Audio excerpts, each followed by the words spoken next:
नमस्कार, मी प्रज्ञा पोवळे. बुलेटिनमध्ये आपल्या सगळ्यांचं स्वागत. आपण पाहताय एबीपी माझा. पेट्रोल डिझेल टंचाईच्या अफवांमुळे राज्यामध्ये अनेक ठिकाणी लोकांनी पेट्रोल पंपांवर मोठी गर्दी केली आहे. ठाण्यातल्या पेट्रोल पंपावर वाहनांच्या रांगा लागल्यात आणि त्यामुळे वाहतूक कोंडी होतीये. तर बुलढाण्यामध्ये पेट्रोल पंपावर चक्क पाण्याची टाकी घेऊन एक ग्राहक पोहोचलाय आणि विशेष म्हणजे पेट्रोल पंपावरच्या कर्मचाऱ्यानं या टाकीत डिझेल भरूनही दिलंय. तर तिकडे छत्रपती संभाजीनगरमध्ये गॅससाठी रिक्षाचालक आक्रमक झालेत. गॅस मिळत नसल्यामुळे रिक्षाचालकांनी जालना महामार्ग रोखून धरलेला. 2 दिवसांपासून एलपीजी गॅस मिळत नसल्यानं रिक्षाचालकांनी रास्ता रोको केलाय. जालन्यातील ग्रामीण भागातही पेट्रोल पंपावर तुफान गर्दी पाहायला मिळतेय. शेतीची कामं खोळंबल्यामुळे कॅन हातात घेऊन अनेक शेतकरी पेट्रोल पंपावर आले. तर ट्रॅक्टर, जेसीबीसह वाहनांची 2 किलोमीटरपर्यंत रांग पाहायला मिळतेय.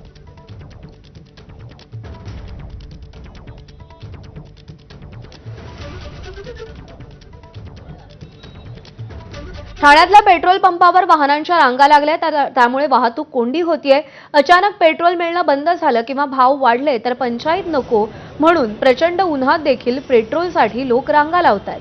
आढावा घेतला आमच्या प्रतिनिधींनी. पाहूया. सध्या हरिनिवास सर्कलला आहे आणि हरिनिवास सर्कलला जे 2 पेट्रोल पंप आहेत त्या दोन्ही पेट्रोल पंपवर सध्या प्रचंड वाहनांच्या रांगा लागलेल्या आहेत. एका बाजूला जर आपण पाहिलं तर एक पेट्रोलचा टँकर या ठिकाणी आलेला आहे आणि कारण जे सांगितलं जाते ते हेच आहे की आता पेट्रोल पंप मालकांना देखील दिवसाला एकच पेट्रोलचा टँकर मिळतो आहे. कंपनीकडून एक टँकर येत असल्यामुळे इतर दिवसभर जी मालाचा पुरवठा आहे किंवा पेट्रोल डिझेलचा पुरवठा आहे तो आता आधीसारखा होत नाहीये. आपण असंच चालत पुढे जाणार आहोत.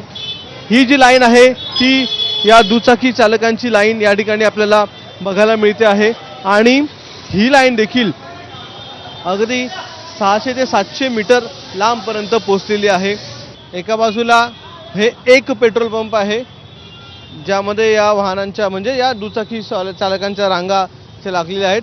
तर याच्या समोर देखील असंच एक पेट्रोल पंप आहे आणि त्या समोरच्या पेट्रोल पंपवर देखील आपल्याला बघायला मिळतील की अशाच वाहनांच्या रांगा लागलेल्या आहेत. कारण की पेट्रोल कधी संपेल किंवा पेट्रोल याच्या पुढे मिळणार की नाही हा सगळ्यात मोठा प्रश्न आहे. पेट्रोल पंपवर वाहनांच्या दुचाकीस्वारांच्या चारचाकीस्वार रांगा लागलेल्या आहेत. पेट्रोल मिळणार की नाही किंवा पेट्रोलचे भाव वाढतील का हे 2 प्रश्न जनसामान्यांना सतावत आहेत. त्यामुळेच या रांगा लागल्याचं दिसून येत आहे. कॅमेरामन विनयसह अक्षय भाटकर, एबीपी माझा, ठाणे. अभी उसी सिलसिले में ज़रा टाकी फुल करेंगे तो बेटर होगा क्योंकि रोज़मर्रा की ज़िंदगी में पेट्रोल ज़रूरी है ना. बच्चों को स्कूल छोड़ना, कहीं पे इमरजेंसी जाना, तो पेट्रोल के सिवा तो कुछ काम होगा नहीं. तो इसलिए अभी देखो अभी लाइन में खड़े हैं. अभी इतनी और धूप भी बहुत है. 40 डिग्री 38 डिग्री धूप है तो बहुत तकलीफ हो रही है. भाव वाढतील असं वाटतंय म्हणून पेट्रोलसाठी लोकांनी लाईनला सुरुवात केली. भाव आता वाढेल असं आम्हाला ऐकायला असं मेसेज फिरतोय सर्वकडे बोलून 1 तारखेपासून आणि अजूनपर्यंत पेट्रोल आम्हाला भेटतोय बोललो. बीडमध्ये पेट्रोल डिझेलचा